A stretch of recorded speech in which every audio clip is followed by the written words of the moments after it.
What's up, everybody? Welcome to Don't Give Up with Jacob. Today, I have a special guest joining me on my show. Please give a warm welcome to Joshua. How you doing, man? Not bad. Great to see you. So Good glad to, I could have you on the show. it's good to see you again, man. Thank you for having me. I'm very honored. Yeah, I'm very honored to have you on the show too. All right, so I'm gonna ask you a couple of questions. Ask away. So, I heard you were an author with some published books, right? Yes, I am. So, how does it feel to be an author and illustrator? Well, the first book was very meaningful because it took 20 years to write, and it was a very challenging book to write. And I didn't write again for several years. I actually didn't write again until I developed tremors, because I lost the ability to talk for a while. And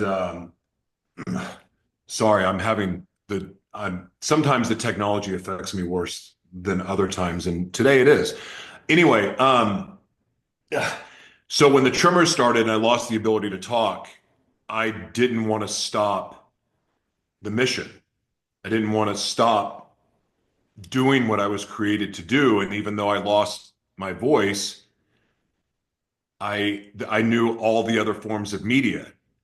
And I didn't need my voice. I could write and use my voice through my words of writing.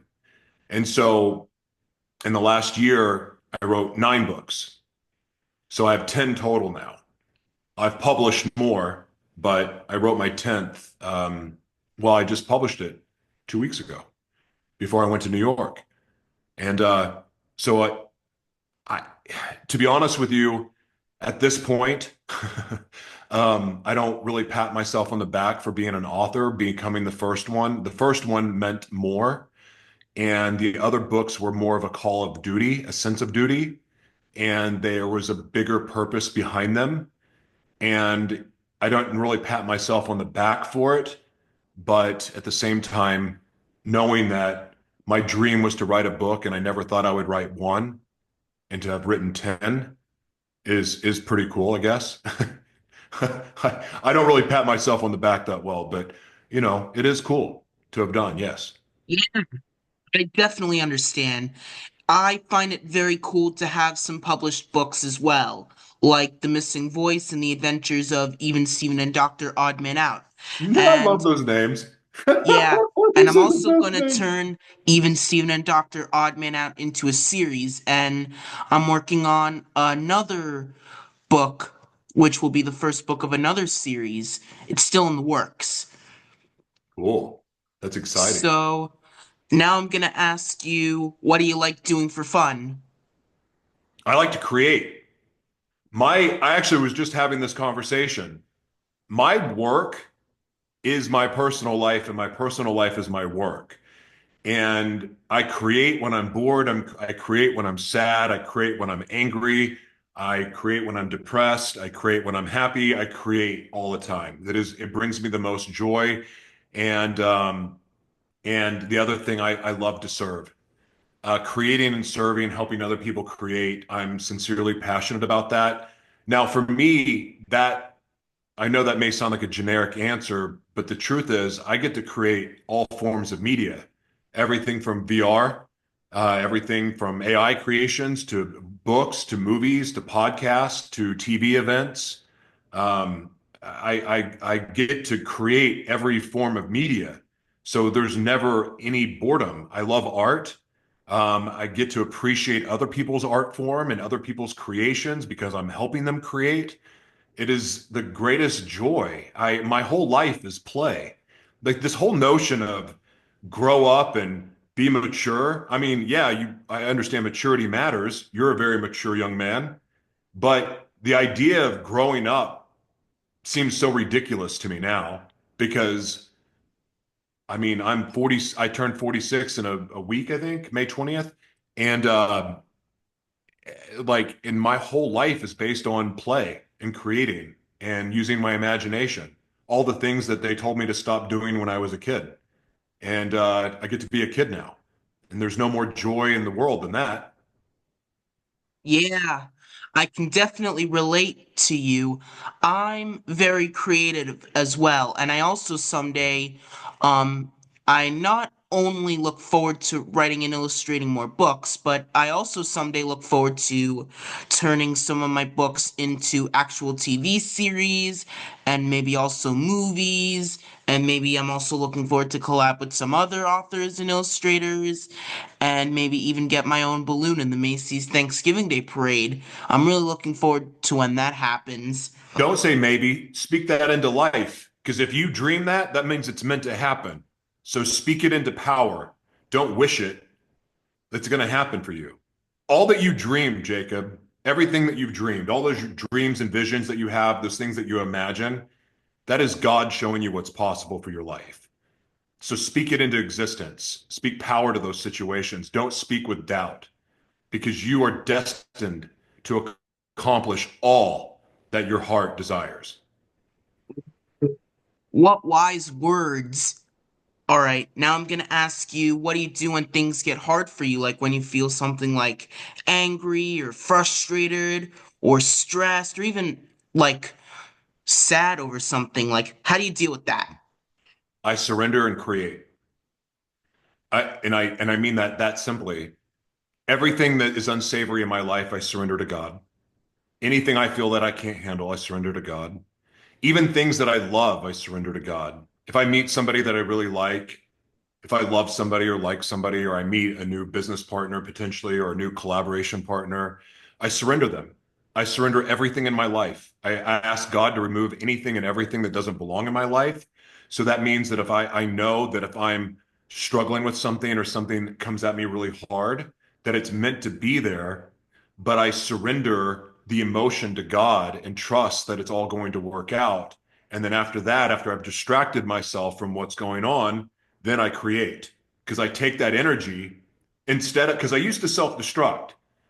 And without going into too much detail about my past, I had a very rough and ugly past, and I used to escape in every way possible outside of disassociating from having dissociative identity disorder. But um, I I I use that energy to create and express myself, whether it's pain, love, sadness, joy.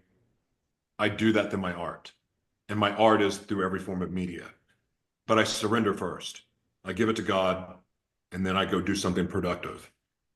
Yeah, I can definitely relate to you right there. I also sometimes create when I get um pretty upset or angry or frustrated. It's a great way to get out your emotion. Mhm. All Yeah, right, so sure. It's better than taking it out on someone else. And I used to do that. exactly. I used to hurt people, and I now I create. So Sounds pretty good. All right, so now I'm gonna ask you, how do you get along with others and make friends? I don't.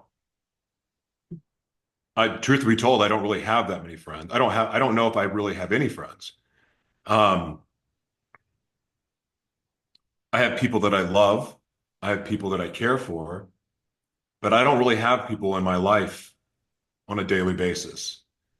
I'm pretty isolated. Talking is, I mean, you can see my head move. Conversations are a lot of work for me. Also because of the way that I live my life and the transparency and the authenticity that I live with, it makes people uncomfortable. I would say that I'm a lot of people's safe person because they know that they're safe with me. They know that they wouldn't be judged. They know that they would not be um, taken advantage of. They know that they're safe to share their dark, painful moments with me. And I like being that person, but I can't really say that I have any friends. I mean, I don't want to insult anyone that calls me their friend, but I look at friendship as, you do life together, you're involved, you're actively engaged, you communicate, you have dinner, you have lunch, you go on trips together. I don't do that. And but that said, I'm not trying to make anyone feel sorry for me because I don't feel that way. I belong to the world. And I'm not meant to be in one place for very long. I'm not meant to stay with one group. I don't join groups. I don't do anything that would cause me to change who I am because I'm not going to change who I am ever. I used to be, and I didn't even know who I was for most of my life, and now I do, and I'm good with it. I'm not changing, and but I'm blessed though that I have millions of people that I get to go serve. And for me, that's better than friendship because I'm doing what God created me to do. And that's ultimately all that really matters is that we do what we're created to do. Wow, such wise words. I also have friends, but not really as much. But I still try to get along with others anyway. But those words were some really wise words that I've heard. Well, thank you. Yeah. All right, so now I'm gonna ask you, have you ever had an experience with bullying before? What was it like and how did it make you feel? Um, yeah, I was bullied a lot. I was sexually and physically abused and verbally abused, and I was bullied too, which was weird because I was bigger than most people. But yeah, I used to get made fun of a lot. I mean, heck, I'm 46, almost 46 years old, and I get made fun of still. But now it comes with the territory because I recognize one of the greatest blessings in the world is people hating you. And because if people hate you, that means people love you too. And you need both to accomplish the big goals that we have. That's the way it works. It can't be all, if it was all one way, if it was all one-sided, all love, I don't think my ego would be able to fit through my own house. So it's good to have that balance of love and hate. But, you know, I was bullied and abused, but I also became a bully too. Um, became a bully to protect my secrets.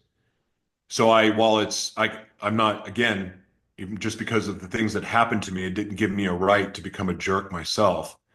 But I'm fortunate now to, have been able to make amends with a lot of people from my past that I hurt and have the opportunity to live the life that God created me to live to hopefully make up for a lot of the bad things that I did.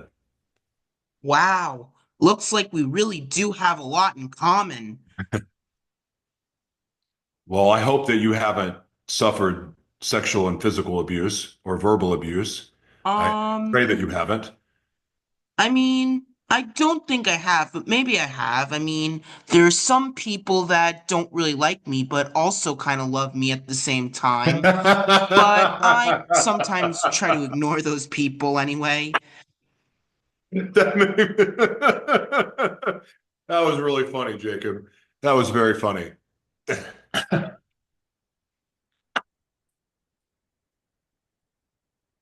I don't know why that made me laugh so much, but anyway, carry on.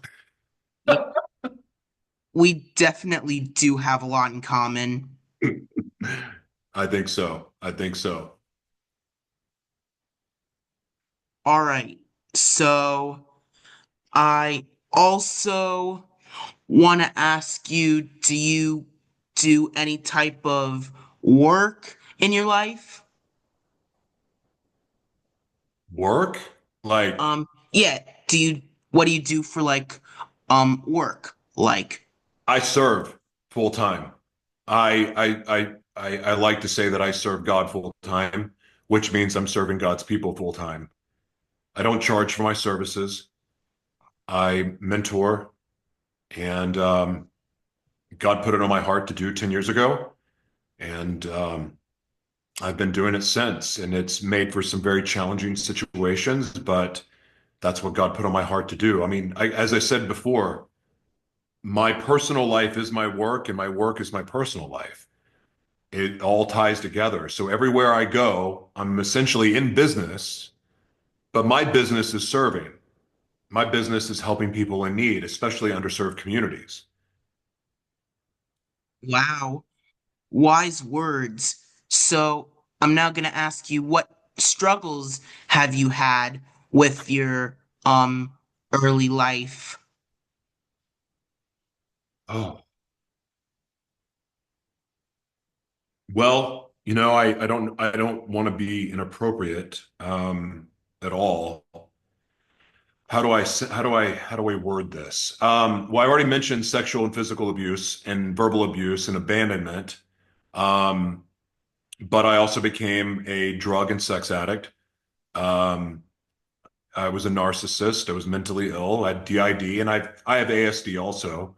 I'm high functioning, and I'm grateful for that. I'm grateful that I was socialized very early, so it actually I don't know if that was a good thing or not. Now that I think about it, but for as an adult, it's become a blessing because of being able to, I mean, just having the opportunity to speak at the UN and do some of the high level work that I get to do. If I wasn't socialized young, I would have a harder time with that. Um, but I mean, listen, having DID is essentially multiple personality disorder. And so each one of my characters, my alters, had completely different personalities.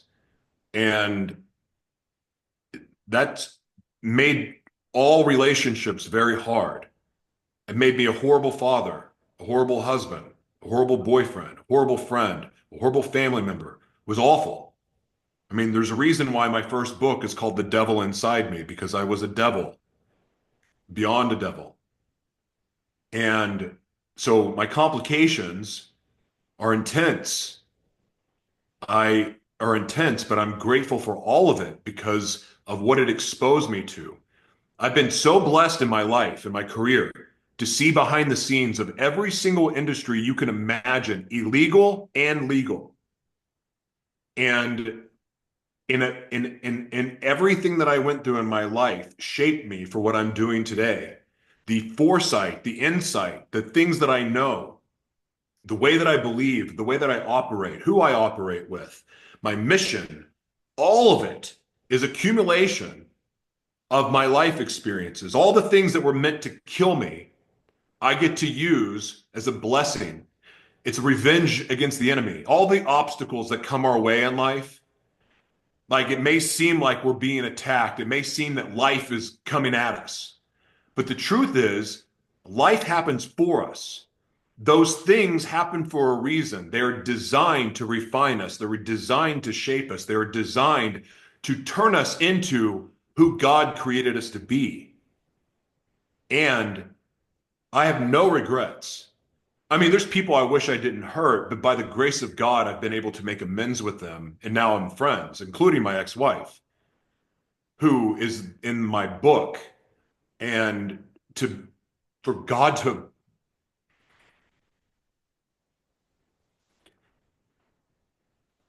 for God to have given me the opportunity to make amends and now to be friends with my ex-wife who went through hell with me,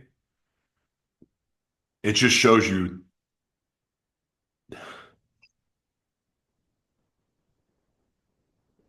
it just shows you how awesome God is. It shows you how awesome um, trusting our life with God is. And I mean, it's a gift. It's a blessing. Yeah, I can definitely relate to you there.